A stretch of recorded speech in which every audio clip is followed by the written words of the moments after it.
ꯑꯍꯥꯟꯕꯗ ꯃꯔꯨꯑꯣꯏꯕ ꯄꯥꯎ ꯆꯠꯂꯤꯕ ꯑꯣꯛꯇꯣꯕꯔ ꯊꯥ ꯑꯁꯤꯗ ꯅꯨꯃꯤꯠ 14ꯅꯤ ꯕꯦꯡꯛꯁꯤꯡ ꯊꯣꯡ ꯂꯣꯟꯒꯗꯧꯔꯤ ꯆꯠꯂꯤꯕ ꯑꯣꯛꯇꯣꯕꯔ ꯊꯥ ꯑꯁꯤꯗ ꯇꯣꯉꯥꯟꯕ ꯔꯤꯖꯅꯦꯜ ꯍꯣꯂꯤꯗꯦ ꯑꯃꯗꯤ ꯅꯣꯡꯃꯥꯏꯖꯤꯡ ꯅꯨꯃꯤꯠ ꯊꯥꯔꯒ ꯄꯨꯟꯅ ꯅꯨꯃꯤꯠ 14ꯅꯤ ꯂꯩꯕꯥꯛ ꯑꯁꯤꯒꯤ ꯄꯕ꯭ꯂꯤꯛ ꯑꯃꯗꯤ ꯄ꯭ꯔꯥꯏꯚꯦꯠ ꯕꯦꯡꯛꯁꯤꯡ ꯊꯣꯡ ꯂꯣꯟꯒꯗꯧꯔꯤ ꯄꯥꯎ ꯑꯁꯤꯅ ꯍꯥꯏ ꯕꯦꯡꯛ ꯊꯣꯡ ꯂꯣꯟꯒꯗꯧꯔꯤꯕ ꯑꯁꯤꯗ ꯑꯅꯤꯁꯨꯕ ꯊꯥꯡꯖ ꯑꯃꯗꯤ ꯃꯔꯤꯁꯨꯕ ꯊꯥꯡꯖꯁꯨ ꯌꯥꯎꯔꯤ ꯔꯤꯖꯔꯚ ꯕꯦꯡꯛ ꯑꯣꯐ ꯏꯟꯗꯤꯌꯥꯒꯤ ꯆꯠꯅ ꯀꯥꯡꯂꯣꯟꯒꯤ ꯃꯇꯨꯡ ꯏꯟꯅ ꯄꯕ꯭ꯂꯤꯛ ꯍꯣꯂꯤꯗꯦ ꯈꯨꯗꯤꯡꯃꯛ ꯕꯦꯡꯛ ꯂꯣꯟꯒꯅꯤ ꯍꯥꯏꯕꯒ ꯂꯣꯏꯅꯅ ꯔꯤꯖꯅꯦꯜ ꯍꯣꯂꯤꯗꯦꯁꯤꯡꯗꯁꯨ ꯅꯦꯁꯅꯦꯜ ꯕꯦꯡꯛꯁꯤꯡ ꯔꯦꯖꯤꯁꯇ꯭ꯔꯦꯠ ꯂꯩꯍꯟꯕꯒ ꯂꯣꯏꯅꯅ ꯁ꯭ꯇꯦꯠ ꯂꯩꯉꯥꯛꯀꯤ ꯃꯤꯠꯌꯦꯡ ꯃꯈꯥꯗ ꯁꯤꯟꯊꯥ ꯂꯦꯞꯍꯟꯕꯁꯨ ꯌꯥꯏ ꯍꯥꯏꯅ ꯄꯤꯔꯤ ꯑꯗꯨꯃꯥꯏꯅꯃꯛ ATM ꯕꯨꯊꯁꯤꯡꯗꯤ ꯑꯗꯨꯃꯛ ꯍꯥꯡꯒꯅꯤ ꯍꯥꯏꯔꯤ ꯆꯠꯂꯤꯕ ꯑꯣꯛꯇꯣꯕꯔ ꯊꯥ ꯑꯁꯤꯗ ꯕꯦꯡꯛ ꯊꯣꯡ ꯂꯣꯟꯒꯗꯕ ꯅꯨꯃꯤꯠꯁꯤꯡ ꯑꯗꯨꯗꯤ ꯆꯩꯆꯠ 2 ꯒꯥꯟꯙꯤ ꯖꯌꯟꯇꯤ ꯆꯩꯆꯠ 4 ꯅꯣꯡꯃꯥꯏꯖꯤꯡ ꯆꯩꯆꯠ 9 ꯁꯦꯂꯨꯝ ꯔꯤꯖꯅꯦꯜ ꯆꯩꯆꯠ 10 ꯑꯅꯤꯁꯨꯕ ꯊꯥꯡꯖ ꯆꯩꯆꯠ 11 ꯅꯣꯡꯃꯥꯏꯖꯤꯡ ꯆꯩꯆꯠ 18 ꯀꯣꯇꯤ ꯕꯤꯍꯨ ꯔꯤꯖꯅꯦꯜ ꯆꯩꯆꯠ 19 ꯅꯣꯡꯃꯥꯏꯖꯤꯡ ꯆꯩꯆꯠ 22 ꯃꯍꯥꯁꯇꯃꯤ ꯔꯤꯖꯅꯦꯜ ꯆꯩꯆꯠ 24 ꯃꯔꯤꯁꯨꯕ ꯊꯥꯡꯖ ꯑꯃꯗꯤ ꯃꯍꯥꯁꯇꯃꯤ ꯔꯤꯖꯅꯦꯜ ꯆꯩꯆꯠ 25 ꯅꯣꯡꯃꯥꯏꯖꯤꯡ ꯆꯩꯆꯠ 23 ꯕꯤꯖꯌꯗꯁꯃꯤ ꯆꯩꯆꯠ 27 ꯃꯤꯜ ꯏ ꯁꯔꯤꯞ ꯔꯤꯖꯅꯦꯜ ꯆꯩꯆꯠ 30 ꯏꯗ ꯏ ꯃꯤꯜ ꯆꯩꯆꯠ 38 ꯕꯥꯜꯃꯤꯀꯤ ꯖꯌꯟꯇꯤ ꯁꯗꯔ ꯄꯇꯦꯜ ꯔꯤꯖꯅꯦꯜꯅꯤ ꯍꯥꯏꯅꯁꯨ ꯄꯥꯎꯆꯦ ꯑꯁꯤꯅ ꯃꯈꯥ ꯇꯥꯅ ꯐꯣꯡꯗꯣꯔꯛꯂꯤ ꯌꯥꯝꯅ ꯈꯪꯖꯤꯟꯕꯗ ꯀꯥꯟꯅꯒꯗꯕ ꯑꯇꯣꯞꯄ ꯃꯔꯨꯑꯣꯏꯕ ꯄꯥꯎ ꯑꯃꯅ ꯑꯃꯨꯛ ꯍꯥꯟꯅ ꯆꯠꯅꯔꯝꯕ ꯆꯠꯅ ꯀꯥꯡꯂꯣꯟ ꯀꯌꯥ ꯉꯁꯤꯗꯒꯤ ꯍꯣꯡꯗꯣꯛꯈ꯭ꯔꯦ ꯉꯁꯤꯗꯒꯤ ꯒꯥꯔꯤ ꯊꯧꯕꯗ ꯒꯥꯔꯤꯒꯤ ꯆꯦ ꯗ꯭ꯔꯥꯏꯚꯤꯡ ꯂꯥꯏꯁꯦꯟꯁ ꯑꯃꯗꯤ ꯏꯟꯁꯨꯔꯦꯟꯁ ꯗꯣꯀꯨꯃꯦꯟ ꯑꯣꯏꯅ ꯄꯨꯗ꯭ꯔꯕꯁꯨ ꯌꯥꯔꯒꯅꯤ ꯂꯩꯕꯥꯛ ꯑꯁꯤꯗ ꯍꯥꯟꯅ ꯆꯠꯅꯔꯝꯕ ꯆꯠꯅ ꯀꯥꯡꯂꯣꯟ ꯀꯌꯥ ꯉꯁꯤꯗꯒꯤ ꯍꯣꯡꯗꯣꯛꯄ ꯍꯧꯈ꯭ꯔꯦ ꯍꯥꯏꯅ ꯑꯦꯖꯦꯟꯁꯤꯒꯤ ꯄꯥꯎ ꯑꯃꯅ ꯍꯥꯏꯔꯤ ꯄꯥꯎ ꯑꯁꯤꯅ ꯍꯥꯏ ꯉꯁꯤꯗꯒꯤ ꯍꯣꯡꯗꯣꯛꯄ ꯍꯧꯈ꯭ꯔꯕ ꯆꯠꯅ ꯀꯥꯡꯂꯣꯟꯁꯤꯡ ꯑꯁꯤꯒꯤ ꯃꯅꯨꯡꯗ ꯒꯥꯔꯤ ꯊꯧꯔꯤꯕ ꯃꯤꯑꯣꯏꯁꯤꯡꯅ ꯒꯥꯔꯤꯒꯤ ꯆꯦ ꯗ꯭ꯔꯥꯏꯚꯤꯡ ꯂꯥꯏꯁꯦꯟꯁ PUC ꯑꯃꯗꯤ ꯏꯟꯁꯨꯔꯦꯟꯁ ꯗꯣꯀꯨꯃꯦꯟꯁꯤꯡ ꯏꯁꯥꯒ ꯂꯣꯏꯅꯗ꯭ꯔꯕꯁꯨ ꯌꯥꯔꯒꯅꯤ ꯍꯥꯏꯔꯤ ꯑꯗꯨꯃꯥꯏꯅꯃꯛ ꯄꯔꯤꯕꯍꯟ ꯅꯠꯇ꯭ꯔꯒꯅ ꯗꯤꯖꯤꯂꯣꯀꯔ ꯑꯦꯞꯀꯤ ꯈꯨꯠꯊꯥꯡꯗ ꯗꯤꯖꯤꯇꯦꯜ ꯀꯣꯄꯤ ꯑꯣꯏꯅ ꯂꯣꯏꯅꯒꯗꯕꯅꯤ ꯍꯥꯏꯔꯤ ꯆꯠꯅ ꯀꯥꯡꯂꯣꯟꯁꯤꯡ ꯑꯁꯤꯒꯤ ꯃꯅꯨꯡ ꯆꯟꯅ ꯗꯦꯕꯤꯠ ꯑꯃꯗꯤ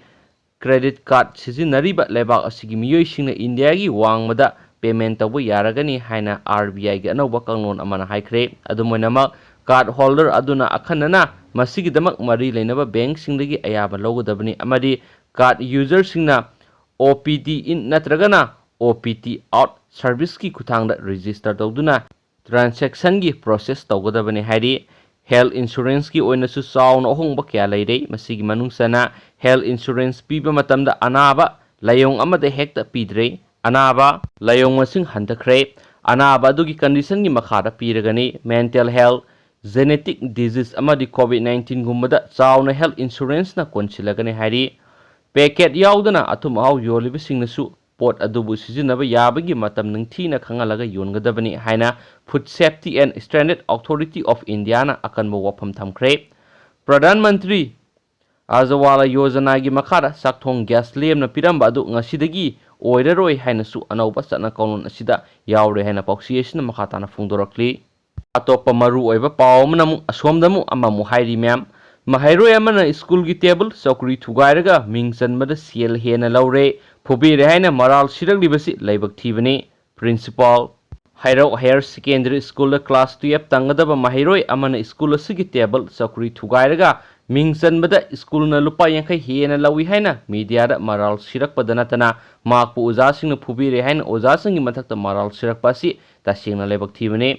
ꯁ꯭ꯀꯨꯜꯅ ꯑꯃꯗꯤ ꯑꯣꯖꯥꯁꯤꯡꯅ ꯀꯔꯤꯒꯨꯝꯕ ꯑꯔꯥꯟꯕ ꯑꯃꯠꯇ ꯇꯧꯈꯤꯕ ꯂꯩꯇꯦ ꯍꯥꯏꯅ ꯍꯩꯔꯧ ꯍꯥꯌꯔ ꯁꯦꯀꯦꯟꯗꯔꯤ ꯁ꯭ꯀꯨꯜꯒꯤ ꯄ꯭ꯔꯤꯟꯁꯤꯄꯥꯜ ꯑꯦꯜ ꯖꯤꯂꯥꯅ ꯉꯁꯤ ꯁ꯭ꯀꯨꯜ ꯑꯁꯤꯗ ꯄꯥꯡꯊꯣꯛꯄ ꯄꯥꯎꯒꯤ ꯃꯤꯐꯝ ꯑꯃꯗ ꯐꯣꯡꯗꯣꯛꯈ꯭रे ꯃꯍꯥꯛꯅ ꯍꯥꯏꯈꯤ ꯍꯧꯈꯤꯕ ꯁꯦꯞꯇꯦꯝꯕꯔꯒꯤ ꯆꯩꯆꯠ 29ꯒꯤ ꯑꯌꯨꯛ ꯄꯨꯡ 11 ꯇꯥꯕꯗ ꯃꯍꯩꯔꯣꯏ ꯑꯗꯨ ꯁ꯭ꯀꯨꯜꯒꯤ ꯄ꯭ꯔꯤꯟꯁꯤꯄꯥꯜꯒꯤ ꯑꯣꯐꯤꯁꯇ ꯆꯪꯂꯛꯂꯒ ꯃꯥꯒꯤ ꯀ꯭ꯂꯥꯁ 12ꯀꯤ ꯃꯤꯡ ꯆꯟꯕꯗ ꯂꯨꯄꯥ 50 ꯍꯦꯟꯖꯤꯟꯅ ꯂꯧꯕꯤꯈ꯭रे ꯑꯍꯦꯟꯕ ꯁꯦꯜ ꯑꯗꯨ ꯍꯟꯗꯣꯛꯄꯤꯌꯨ ꯍꯥꯏꯅ ꯋꯥꯀꯠꯂꯛꯈꯤ ꯃꯗꯨꯗ ꯄ꯭ꯔꯤꯟꯁꯤꯄꯥꯜꯒꯤ ꯃꯥꯏꯀꯩꯗꯒꯤ ꯂꯨꯄꯥ 50 ꯑꯗꯨ ꯑꯦꯗꯃꯤꯁꯟ ꯐꯣꯝꯒꯤ ꯃꯃꯜꯅꯤ ꯁꯦꯜ ꯍꯦꯟꯅ ꯂꯧꯕ ꯅꯠꯇꯦ ꯍꯥꯏꯅ ꯃꯍꯩꯔꯣꯏ ꯑꯗꯨꯗ ꯋꯥꯈꯜ ꯇꯥꯍꯟꯕꯗꯒꯤ ꯁꯦꯜ ꯍꯦꯜꯂꯦ ꯍꯥꯏꯕꯗꯨ ꯌꯥꯁꯤꯟꯅꯈꯤ ꯃꯗꯨꯒꯤ ꯃꯇꯨꯡ ꯃꯍꯩꯔꯣꯏ ꯑꯗꯨꯅ ꯂꯥꯏꯕ꯭ꯔꯦꯔꯤꯗꯒꯤ ꯂꯧꯈꯤꯕ ꯂꯥꯏꯔꯤꯛ ꯑꯅꯤ ꯍꯣꯟꯗꯣꯛꯂꯝꯂꯒ ꯀ꯭ꯂꯥꯁ 12ꯀꯤ ꯂꯥꯏꯔꯤꯛ ꯈꯔ ꯂꯧꯖꯈꯤꯒꯦ ꯍꯥꯏꯔꯛꯄꯗꯒꯤ ꯃꯥꯅ ꯄꯥꯝꯂꯤꯕ ꯂꯥꯏꯔꯤꯛꯁꯤꯡ ꯑꯗꯨꯒꯤ ꯃꯃꯤꯡ ꯏꯔꯒ ꯊꯝꯂꯝꯃꯨ ꯈꯟꯗꯣꯛꯂꯒ ꯄꯤꯒꯦ ꯍꯥꯏꯅ ꯄ꯭ꯔꯤꯟꯁꯤꯄꯥꯜ ꯑꯃ ꯑꯣꯏꯅ ꯑꯦꯗꯚꯥꯏꯁ ꯄꯤꯈꯤ ꯃꯗꯨꯗ ꯃꯍꯩꯔꯣꯏ ꯑꯗꯨꯅ ꯂꯥꯏꯔꯤꯛ ꯃꯃꯤꯡꯁꯤꯡ ꯏꯕ ꯍꯩꯇꯕꯗꯒꯤ ꯄ꯭ꯔꯤꯟꯁꯤꯄꯥꯜ ꯃꯁꯥꯅ ꯑꯣꯖꯥ 3 ꯀꯧꯔꯒ ꯃꯥꯒꯤ ꯂꯥꯏꯔꯤꯛꯁꯤꯡ ꯑꯗꯨ ꯄꯤꯕꯤꯈꯤꯅꯕ ꯈꯪꯍꯟꯈꯤ ꯑꯣꯖꯥ ꯑꯃꯅꯁꯨ ꯉꯥꯏꯍꯥꯛ ꯂꯩꯔꯒ ꯄꯤꯔꯒꯦ ꯍꯥꯏꯅ ꯈꯪꯍꯜꯂꯤ ꯃꯍꯥꯛꯅ ꯃꯈꯥ ꯇꯥꯅ ꯍꯥꯏ ꯇꯥꯟꯖꯥ ꯑꯗꯨꯗ ꯄ꯭ꯔꯤꯟꯁꯤꯄꯥꯜ ꯃꯁꯥꯅ ꯃꯍꯩꯔꯣꯏ ꯑꯗꯨꯗ ꯃꯄꯥꯅ ꯉꯥꯏꯔꯣ ऑफिस की चे चांगे थबक सुगदब यामना लैरी हाइना निंगथीना हाइरगा महाइरोय अदु थदोखी महाइरोय अदु थोखरबा मतुंग इकान कानदना पोचै थुगाइबगी मखोल तरखी सेंथोक्तुन येंगलोबदा महाइरोय अदुन स्कूल कंप्यूटर अनि थुगाइरम अमदी चौकरीसु थुदेकलम थेंगनखी खुदक्ता पुलिस ताकपगा लोइनना महाइरोय अदुगी युमगी अहल लमन कौदुना पुन्ना थोखरिबा थौदो अदुगी मतांग वरी सनखी मदुदा युमगी अहल लमन सिंगना महाइरोय अदु मसागी वखल लैना लैबा अमनी सोखिबसिंग ngakpinaba haijabadagi police su case lokhatkide school gi maikhaidagi su punama ngakpiduna lairibane mathangi numite mahairoi aduna MSF thaubal gi thaumisingda thaudo adugi matangna wakatpadagi school gi oja khara principal masamak yauna MSF ki office ta satlaga asengmadu taklaba matung punna wakhal taminaduna tension khrabane MSF na kaubadu ojasing satrabasu yabane adubu mahairoi adu isagumani ma ki wafam aduna punama Siranana satkiba tare khanduna asengbadu khanganba satpane madugi ona tainabada mahairoi aduna media da nataba oidaba wafum kya haijinduna mabu schoolna victimize tobibagi mongda laibak miyamda lan ohanmasi laibak thibane haiki atopa maru oiba pawngkhak miyamda share tawjage itatatana miyamda ina share tawjaba paw amani hathras ki nupi adu rape tawkhiba nate police Uttar Pradesh ki Hathras ki sahi 18 rom surabi nupi masa ama laikidabadu rape tawkhiba laite haina forensic science laboratory na report pirakle hairi wafam asi phongdol aduna UP gi senior police aman hai nupi masa aduna Delhi gi hospital amada laikidabagi maram asi khauri da asokpa amadi